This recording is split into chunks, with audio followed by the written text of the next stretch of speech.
Համեցեք պարոն Վարդևանյան, ձեր խոսքի իրավունքն է։ Լրություն դահլիճում։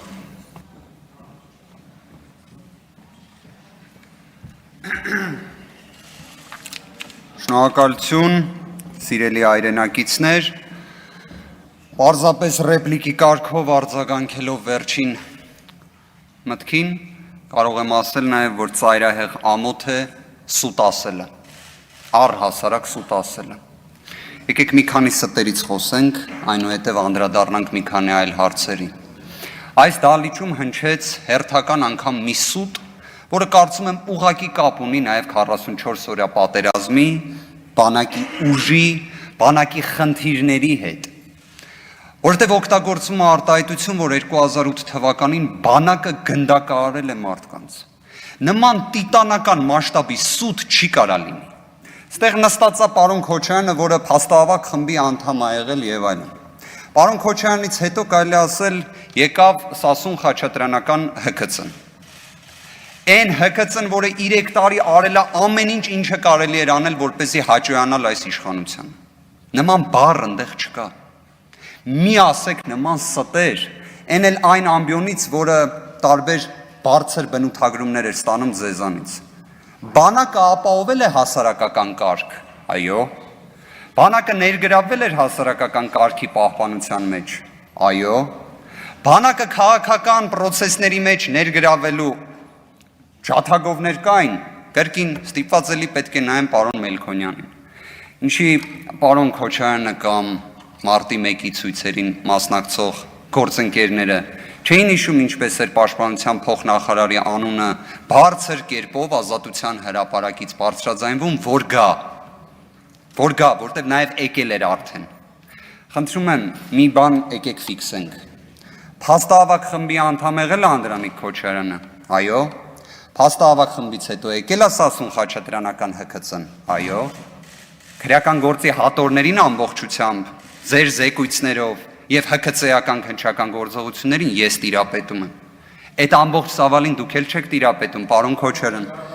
Պարոն Քոչարյան, դուք որ ամբողջ գործի ծավալին տիրապետեք, դրանից հետո կխոսեմ ձեզ հետ։ Այ որ հենց ամբողջ գործին կտիրապետեք, ոչ թե չթողեցինք, այլ ձեր Սասուն Խաչատրյանական հատուկ քննչական ծառայությունը, որ կարողանար ոչ թե հակասահմանադրական քրեական հետապնդում իրականացներ, որի համար իդեպ Հայաստանի Հանրապետության երկրորդ նախագահը 2 տարի կալանավորված է եղել հակասահմանադրական քրեական հետապնդման համար։ Դրա համար պատասխան տալու են մարդիկ, վստահ եմ տալու են։ Հիմա անդրադառնալով կարծես տպավորություն է առաջանում, որ այսպես Ռոբերտ Քոչարյանի անունը հիշատակելով 2008 թվական եւ այլն, մի հատ էլ հələ հիշատակում են Սեյրան Օհանյանի անունը։ Ձեզանից շատերը Շուշիում պարում էին, քեֆ էին անում Շուշիում։ Այդ Շուշին ազատագրելու պատմությունը շատ լավ վերընթերցեք։ Շատ լավ վերընթերցեք Շուշիի պատմությունը, թե ովքեր են ազատագրել Շուշին։ Շուշիի ազատագրման կոնկրետ մարտական գործողությանն էլ ուսումնասիրեք ովքեր են մասնակցել։ Ուսումնասիրեք դրանում թե Ռոբերտ Քոչարյանի մասնակցությունը, թե Սեյրան Օհանյանի։ Անդրանիկ Քոչարյանը իր խոսքում ասում է Արցախյան առաջին պատերազմի ժամանակ շրջան է եղել, որ վիճակը բարդ է եղել, որ նույնիսկ նահանջ ենք ունեցել, հետո հաղթել ենք։ Ճիշտ է ասում պարոն Քոչարյանը։ Ուղղակի պարոն Քոչարյանը երևի քաղաքական հայացքներով, կաշկանդվածությամբ պայմանավորված ամբողջ ճշմարտությունը չի ասում։ Օրինակ չի ասում Արցախում այդ ժամանակ ինչ էր կատարվում։ Օրինակ չի ասում, որ Արցախում այդ ժամանակ ձևավորվել էր պետական պաշտպանության կոմիտե։ Չի ուզում Անդրանիկ Քոչարյանը այս ամբիոնից ասի, որ պետական պաշտպանության կոմիտեի նախագահ Ռոբերտ Քոչարյանն էր, որը լինելով փաստացի Արցախի ղեկավար մասնակցում է Շուշիի ազատագրման օպերացիային։ Ինքը անձամբ երկրի ղեկավար լինելով մասնակցում էր օպերացիային։ Մյուս հանգամանքը շատ խոսվեց Միքայել Հարությունյանի մասին, պաշտպանության նախարար, ով որ Ռուսաստանի Դաշնությունում պաշտպանության նախարարի հրամանով եկել է Հայաստան։ Իհարկե Անդրանիկ Քոչարյանն հենց է ներկայացնում, որ ինքն է բերել։ Հարցը առաջանում, իսկ դուք տեղյակ եք, որ պաշտպանության նախարարությունում ստեղ արխիվում կա պաշտպանության նախարարի Ռուսաստանի Դաշնության համապատասխան հրամանը, որով ինքը եկել է Հայաստան։ Պետք չի սուտ ասել։ Պետք չի նաև գիտեք ինչ անել, հարգելի գործընկերներ, օրինակ խոսել Միքայել Հարությունյանի մասին բացասական լույսի ներքո մի պարզ պատճառով, որտեվ 2018 թվականից ի վեր գիտեք քանի բանագնացներ են գնացել Միքայել Հարությունյանի մոտ, էլ Արշակ Կարապետյան, տարբեր մարդիկ մի խոսքով խնդրելով մեկ բան, Ռոբերտ Քոչարյանի վերաբերյալ կեղծ ցուցմունք, որովհետև էդ էլ ինչի համար էր պետք, պարոն Քոչարյան, էդ էլ անկեղծ լինենք, որովհետև այնքան ուժեղ գործ էիք պատրաստ մարտի 1-ի ձեր բնութագրմամբ, այնքան լուրջ գործ էր, որ էլ մեջը օրինակ նույն հիշատակում եք Համլետ Թաթևոսյանին, որ տպավորություն է առաջանում, իսկ Համլետ Թաթևոսյանը մի հատ կհիշեցնեք ինչ կարգավիճակ ուներ։ Համլետ Թաթևոսյանը ոստիկան է եղել։ Համլետ Թաթևոսյանը ոստիկան է եղել, ոնց 300-ի հասնող ոստիկաններ, որոնք մարմնական վնասվածք են ստացել։ Վահագն Ալեքսանյանը խոսում է, որ մահակները եւ այլն։ Մի հատ ուղղակի ուզում եմ զուտ մի նրբություն ֆիքսենք, հա։ Նիկոլ Փաշինյանը զանգվածային անկարգությունների համար դատապարտվել է Մնացական Մարտիրոսյանի կողմից, ով մինչ օրս պաշտոնավարում է որպես դատավոր ու լիքը մարդկանց կալանավորում է։ Ուրեմն Նիկոլ Փաշինյանի դեպքում էլ ճիշտ է արել։ Զանգվածային անկարգություններն մի բանին են վերաբերել։ Մարտի 1-ի իրադարձություններին, որի արդյունքում ունեցել ենք 10 զոհ։ Սա էլ ֆիքսենք։ Մյուս հանգամանք։ Խոսում ենք Վիգեն Սարգսյանից։ Մեկն էլ ասեց ամենաերիտասարդ պաշտպանության նախարար եւ այլն։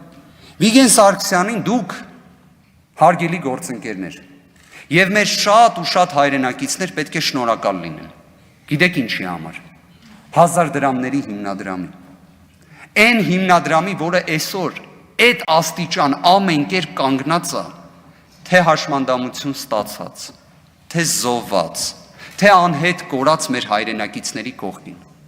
որը իհարկե ֆինանսական օժանդակությունը չի կարող այսպես ձևակերպեմ դարման լինել այն ցավին, որը կա, բայց բոլոր դեպքերում այդ օժանդակությունը, կողքին կանգնելու այդ գործիքակազմը Վիգեն Սարգսյանի նախաձեռնությունն է եղել, որին ի դեպ ձեր քաղաքական առաջնորդը կողմ է քվեարկել, բայց երկար վերապահումները ներկայացնելով։ Այն 1000 դրամների հիմնադրամի, որը դուք 1000 դրամն է բարձրացրել եք։ Մի քիչ իսկապես կարծում եմ այդ միտքը եւս մեկ անգամ շեշտեմ։ Ամոթ է սուտ ասելը կամ կիսա ճշմարտություն ասելը։ Մյուս հանգամանքը։ Խոսում եք խառնաշփոթից, խառնաշփոթն էլ մի հատ էլ Սեյրան Օհանյանին եք ասում։ Խառնաշփոթը երևի տեղյակ չեք։ Մովսես Հակոբյանը գեներալ գնդապետ, մեկ այլ զինվորական, որին իհարկե կարծես թե հիմա բանակի մասին լավը խոսելը մեծագույն խնդիր է, չէ՞։ Մովսես Հակոբյանը պատմել է, պարոն Քոչյանը 0038 հրամանից էր խոսում, ինքն էլ մի հատ 0 ավել հրամանի մասին ասեց։ 00038, որը խառնաշփոթի պատճառն էր, որովհետև չգիտես ինչի շեշտը սկսեց դրվել կամավորականների վրա, կանոնավոր բանակի փոխարեն, բայց դրանից խառնաշփոթ չէր առաջանալու։ Իհարկե առաջանալու էր, ու դուք այդ մակարդակի խառնաշփոթը կարաք համեմատեք հայտարարությունների հետ։ Մենք խոսում ենք մարդկանց մասին, ովքեր հայրենիք են,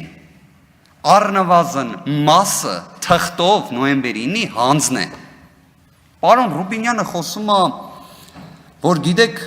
Ադրբեջանին է քննադատեք եւ այլն։ Ես կարծում եմ Հայաստանի Հանրապետությունում մարդ չկա, որը օրինակ Ադրբեջանին իր իշխանությամբ հանդերձ, օրինակ մեղմ ասած շուն ոսող չհամարի։ Բայց գիտեք, պարոն Ռուբինյան, մարդ կար, որը Ալիևին համարում էր կիրթ ու կառուցողական։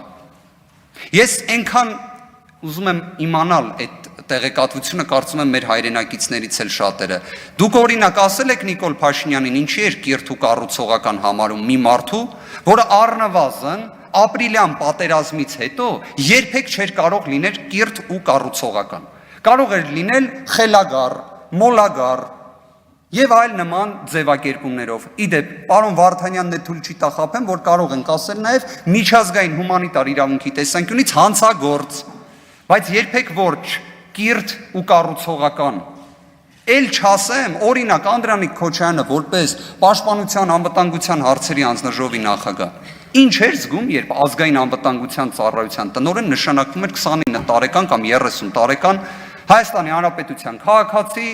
Արգիշտի Քյարամյան,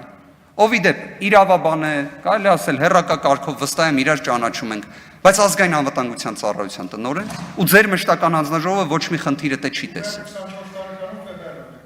Շատ, պարոն Քոչյան, կարծում եմ մի հատ էլ համեմատական անցկացնենք։ Ունենում ենք 29-30 տարեկան ԱԱՑ, տնորեն դրանից հետո ունենում ենք փաստացի մեր համար անակնկալ պատերազմ, որտեղ եթե պատերազմը անակնկալ չի եղել, դա էլ ուրիշ հարցեր է առաջացնում։ Շնորհակալություն։